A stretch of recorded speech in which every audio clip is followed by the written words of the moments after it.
So we made it to our campsite as we're still pending for our laptop to get delivered to us after its repair. For the past, I don't know, 3 months now, we've lived in this beautiful RV. It's a brand new, slightly used pre-owned 2009 Keystone Outback. Now this thing has caused us all kinds of issues.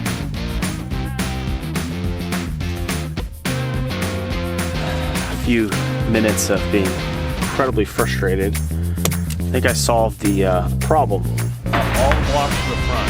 Well, a critical mistake in setting up the trailer.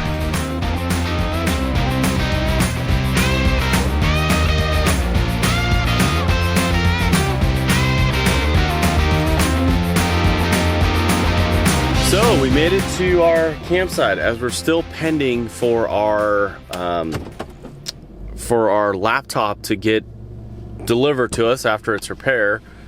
We've kind of had a bounce from like harvest host to harvest host and now campsite to campsite, and we're still in Olympia, Washington. We found a sportsman club that has full, hookups, which is good.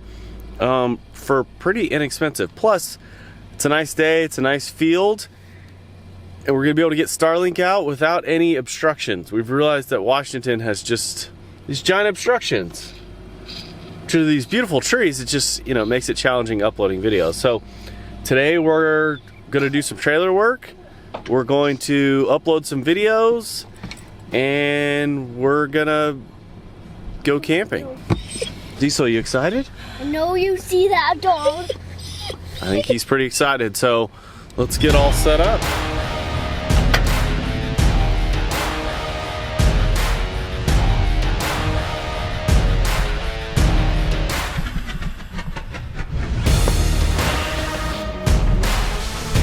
That's it. We're level, we're chalked. In no time at all. Thank you, Lovemate Pro.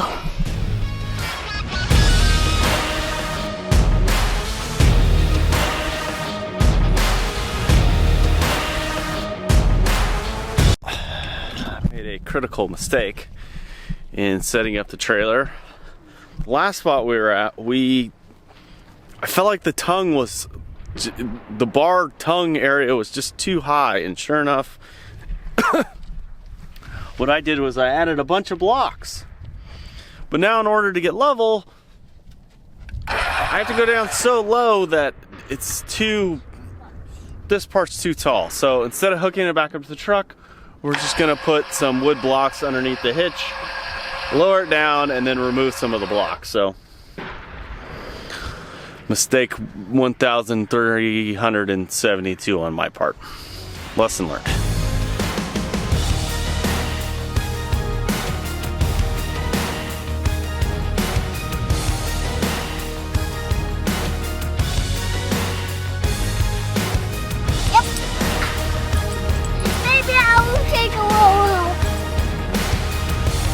Alright, let's get back to setting up the trailer.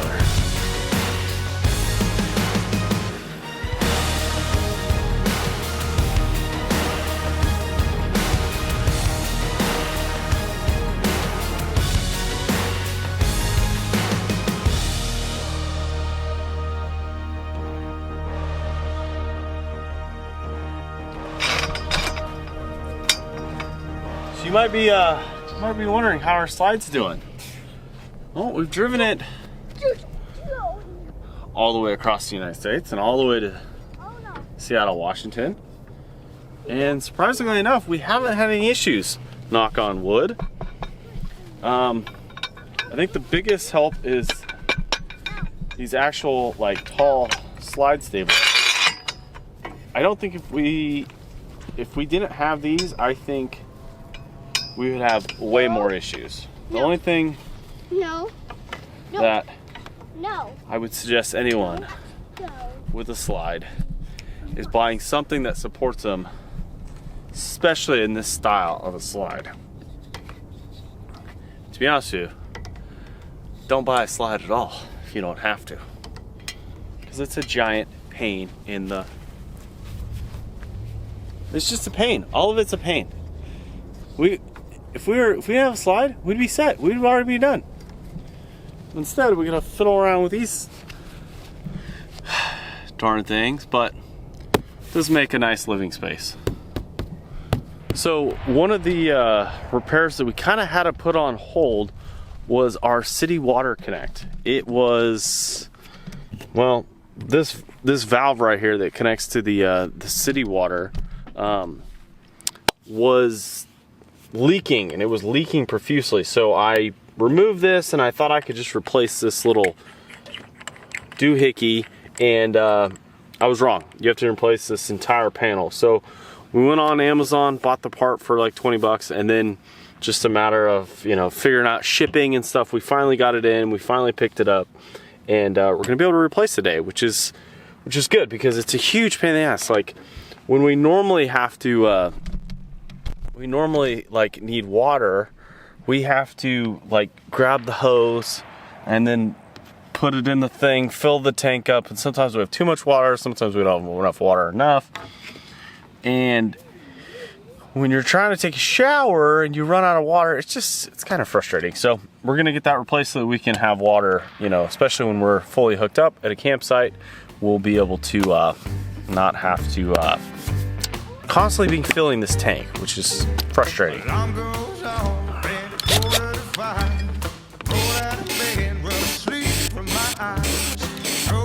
Let's take a look. These are all the hoses off to disconnect, and we'll go from there.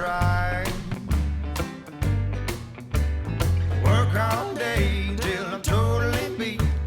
Get back home and fall right to sleep. Alarm goes off in the morning and the cycle's complete. That's how you get it off. Work, sleep, repeat. All right, let's test and see if this is the right one.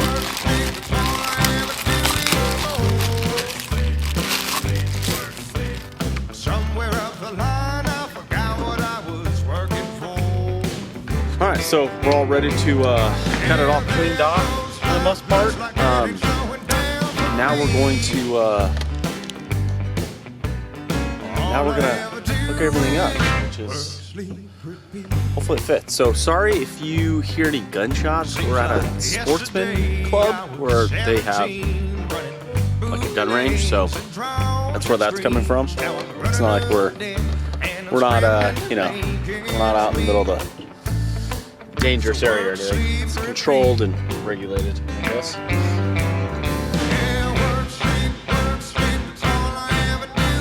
Now I see where I've already made a mistake, and maybe you can tell me what I'm doing wrong, but I put the hose clamp right underneath another hose clamp, which is a problem. So I gotta take this off and move it. So another lesson learned. Today's JC's Wild Adventure, fixing stuff.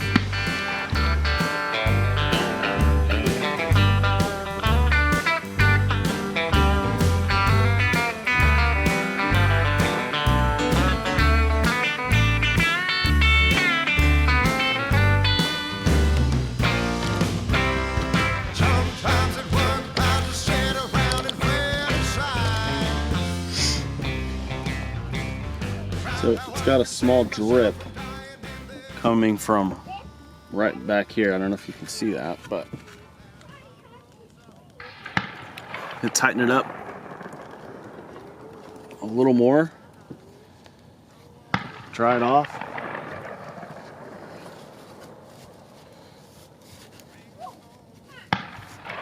Because the last thing we want is water hooked up to this leaking inside the trailer.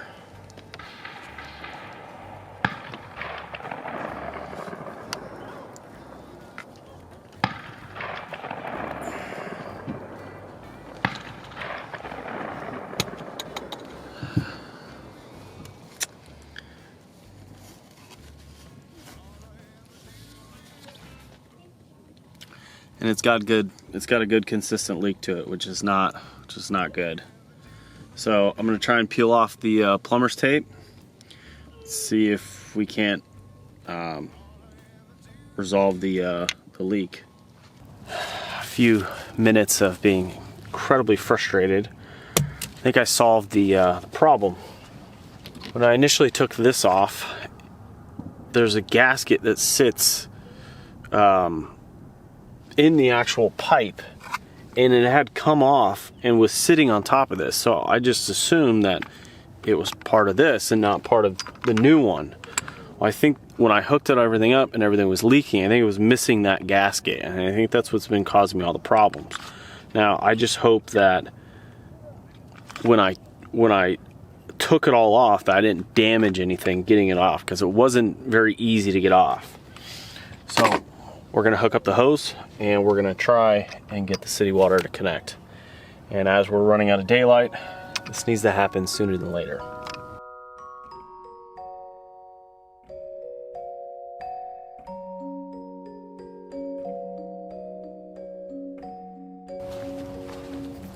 Okay, I think I've fixed it. That was a nightmare, to say the least.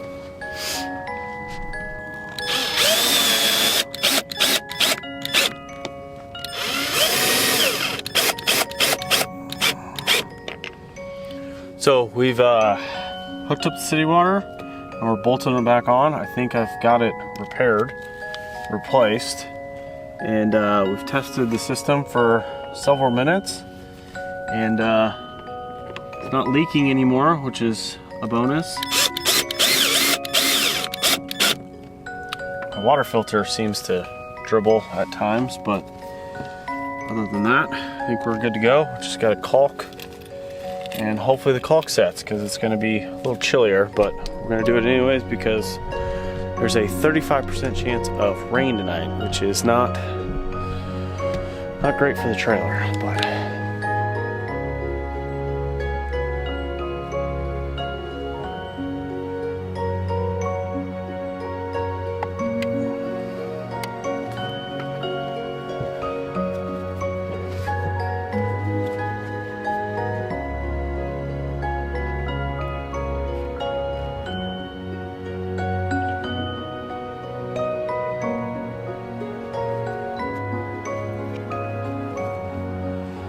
and that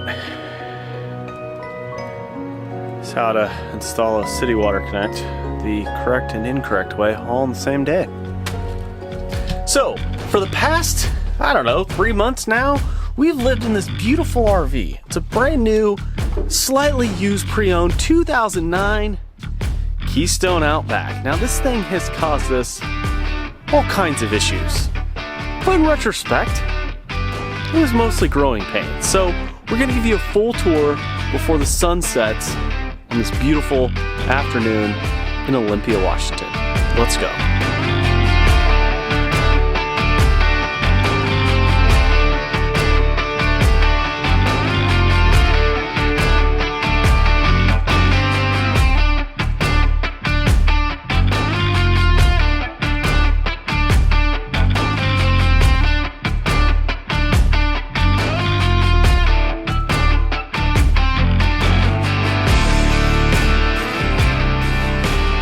Welcome to the Adventurers 3's 200 square feet luxury condo on the road, which we get to pull with our beautiful truck. It's a 2009 Keystone Outback 210 RS. Come on in. Welcome to the dining room, living room, formal dining room, family room, game room, classroom, and kitchen.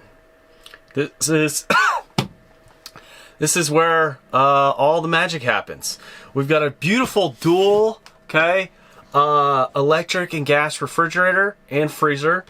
Relatively big inside. It's not your household style, but it's a standard RV style. Now backing up a little bit, we've got a conventional microwave. Cooks popcorn well, defrosts hot dogs, and does every heating job need that a microwave can do. 3-burner stove, with an oven, which only took us, what did it take us, 2 weeks to figure out? Caitlin had some Googling to do. I had no clue. But big old kitchen sink. if you don't caulk it, it will rattle down the road. Smaller sink, larger sink. It comes with 2 cutting boards. I don't know where the other one is. Caitlin messed with that. But let's come on into the, you know, where our formal dining room is. And keep in mind, this tour is pretty much not as detailed as some other tours because honestly, 200 square feet is not a lot to cover. But we've got our formal dining room, okay? Also transitions into a classroom. When your slide breaks, it turns into a bed. 2 people can sleep here. But also we can eat dinner here, which is pretty good. And then we also have a full-size couch. And you might be wondering, where do you guys sleep? And I can tell you because it's right behind me. This is our beautiful rear slide, okay? This is where Caitlin and I sleep. If we have this slide out, it's great because it opens up this ginormous living space that I named off, which is absolutely amazing. We have storage underneath each benches. This table folds down into a nice, you know, second couch if you need to be. We have storage along the side of the bed, but also storage above the bed, which is an absolute magical design when you're thinking about space. You're trying to, you know, how do you fit your entire life in 200 square feet? Well, those cabinets are absolutely amazing. They hold all kinds of stuff. What they don't do is you can't sit up in bed without smacking your forehead, which I've done numerous times. Now, backing up, we've got our pantry, which we have converted into a beautiful giant mess. It also stores all of our clothes, and if you might have seen in the middle there, that's where I keep all the sups. Okay, all the supplements when I go out and run. All my training gear kind of lives in there. Down below we have your electronic panel, and then also to the right here we have a beautiful flat screen TV, which we used once. I don't know why they install TVs now with smartphones and laptops and tablets, but it's kind of nice. We've watched a movie or 2 on it. Not too bad. Moving into the Jack and Jill bathroom. This bathroom is absolutely one of the things that we liked about it. You look at the living space for the most part, it's horrible when the slide's in, but the thing that you can do when you're traveling down the road is you can use the toilet, you could take a shower, and also you could cook. And if need be, you can just have dinner on the bed. Now, come on into the beautiful bathroom. It's got dual sinks. Just kidding, it has 1 sink, 1 toilet. And the shower, if you get crazy and you slip and fall, you're in a bathtub. And it's well contained, okay? Freshly recalked by Caitlin and I. We've got this beautiful shower head that if you twist enough will fly off and hit you in the face while you're taking a shower, which is probably more operator error, but pretty roomy for the most part.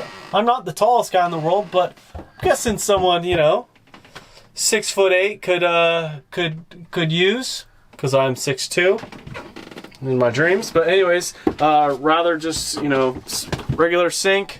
You got your standard porcelain toilet, and then also we have a bunch of storage behind here, here, here, and down here, which is pretty remarkable. But let's take you to the second bedroom, okay? And we call this bedroom the loft, okay? We call it the you know, the tower bedroom, which is also Chase's bedroom. So this is my bed where I sleep, and I like it. Is it comfy? Yeah. Is it cozy? Yeah. How do you like the ladder? Yeah. Yeah? I like it. So when choosing the bedrooms, we gave Chase an option. You can have the top bunk or the bottom bunk, and he chose The top bunk. the top bunk. Because it's the coolest. It's definitely the coolest. Plus, it allows me to have a ginormous garage, which stores all kinds of stuff, which we'll give you a small tour of right now. Okay, so in order to get to the garage, it's very complicated, but you just remove this ladder, and you put this wherever it's not going to bother anyone else. Got for the broom. Anyways, so come down to the garage. So, it's probably not the greatest view, and we probably didn't do a good job of organizing things, but we have our solar generator. We have a Blue Yeti AC 200L, 2400 watt, 2048 amp hours of power, along with an additional battery, and then which I'm sure we'll go into in a better review of the Blue Yeti and all that stuff on a different date. But we also have our portable power bank, which is quite handy. And then we carry our dog food and electronics. We have our Starlink, and sometimes we'll throw Chase's backpack in there. And then also underneath this bottom bunk, which we converted into the garage, holds our luggage, and it holds all the tools and equipment I need to essentially repair anything that's going to break on the trailer, which is quite handy, but it's also stowed away into the front of the trailer, which we don't have to look at all the time. So let's move to the outside. Wait, you might be wondering, where do we put our dirty laundry? Well, this beautiful cabinet does the trick. And it also transforms into a coat closet, which, you know, driving across the United States, we didn't use very much. But now here in the Northwest, we use it all the time. So that's where the laundry goes. Now you might be wondering, JC, why aren't you giving this frivolous review of all the amps and watts and the plugs and the open it up and seeing all your junk? Well, to be honest with you, there's enough videos out there like that. If you want a really detailed view of the trailer, if you have any questions or need things that need to be answered, leave a comment below. I'm happy to answer you. Now, let's move to the front left of the trailer. All right, so standard Home Depot bucket, okay? Just installed that. It protects our power hitch. We've got 2 dual 7-gallon propane tanks. We've got our sway bar jack thingy. We only have 1 house battery, which you think that might not be enough while we travel full time, but our solar generator takes that place of that. So when we're in a situation where we're boondocking, or maybe we're, you know, camping out in the wilderness, or maybe we go to a campsite that doesn't have any hookups, we literally plug our trailer directly into the solar generator, and it uses the battery power that we've essentially stored on those 2 devices. So that's the reason why we only have 1 house battery. This is our garage door, also the escape hatch for the bottom bunk. Chase has an escape window, but this is where we keep our Blackstone, and then also our tools and all the trailer stuff that, you know, we might need, parts, that kind of thing, extra grease, oil, tools, anything that might go wrong with the trailer. We have that stored underneath this bunk. We keep Starlink in here, and then also you can kind of see, you know, some of the other accessories that we might carry. Stored in here is all our slide brackets, our extra stove, some wood blocks, extra tools, and miscellaneous stuff specifically for the slide. Up next is our beautiful awning, which was a requirement when we bought our trailer. Come to find out, we haven't used it a single time in the last 3 months. You might ask why. Well, we're terrified of it being ripped off the side of the trailer and not being able to repair it. But in all honesty, it's been winter months and we haven't spent a ton of time outside. So moving to the forward of the trailer, near the front door, might be wondering what these beautiful stickers were. Well, that was from the previous owner, and we didn't want their adventures on our new home, so we ripped them off and have not replaced them yet. Haven't replaced the vinyl yet, which I'm sure we'll do soon. Behind here is a 2-burner stove and a outdoor sink with fresh and hot water. We have yet to use it. I don't know why we haven't used it, but any idea? Because we got the Blackstone.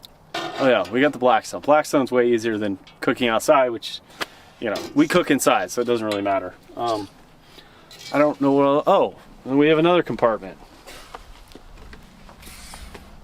I guess I'll show you this one because it's unlocked. This is where we keep all our blocks. Anderson blocks, our stabilizer jacks, stabilizer jack blocks, and we keep some of the tools for the hitch in there. So that's where it is. Now, if you've enjoyed this tour and you're thinking about buying a used 2009 Outback, hopefully this helps you. In the meantime, this is where we live, and this is our house for, I don't know, hopefully the next, 6 months until we can afford that big ass Airstream, which we really, really want. But We are heading towards a little surprise. And this is Princess Piggy Smalls. Come on in. Yes.